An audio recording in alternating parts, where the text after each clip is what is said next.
Here is MSNBC saying that Trump is wrong for trying to clean up homeless encampments in Washington, D.C., because part of American freedom is the right to just live on the streets and do drugs and make life worse for everybody who just wants to enjoy it. Take a look. Over the past week, the government has cleared out dozens of homeless encampments throughout the city, sometimes with little notice that they intend to do so.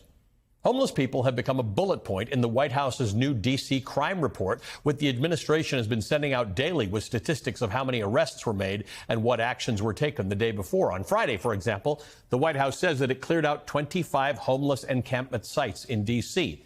It adds that no arrests of homeless people have been made, but it's unclear so far what's actually going to happen to the people who lived in those encampments. At a press briefing last week previewing the administration's plans, Press Secretary Caroline Leavitt said, quote, homeless individuals will be given the option to leave the encampment, to be taken to a homeless shelter, to be offered addiction or mental health services. And if they refuse, they will be susceptible to fines or to jail time.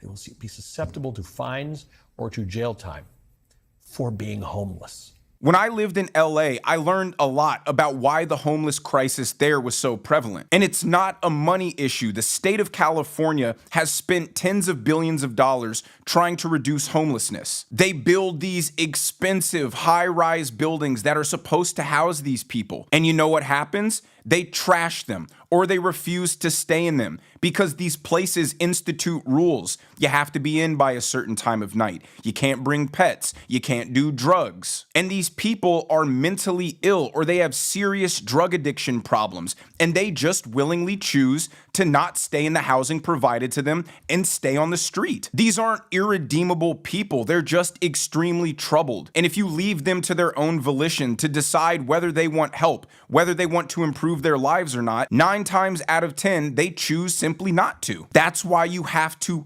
force them to get help. You can't just allow them to deteriorate their own lives and the safety of communities by advocating for their right to pitch up homeless encampments in the middle of the street. In parks. I remember there was a vote by the LA City Council that narrowly passed by a 1-vote majority to ban homeless encampments within 300 feet of schools. Yes, California liberals were arguing that it was immoral to force homeless people to stay away from children, to try to make sure that for 300 feet outside of a school, there aren't needles and crack pipes and human feces just lying around. That's how disturbed and deranged the current Democrat Party is. They think they're being compassionate, but really they're just being cruel, both to the homeless people who deserve to get help, but also to the regular law-abiding citizens and children that deserve not to be screamed at by mentally ill, potentially violent homeless people. But the main tenet of the Democrat Party identity politics, victim hierarchy philosophy is they must intrinsically side with who they deem to be the lowest on the totem pole.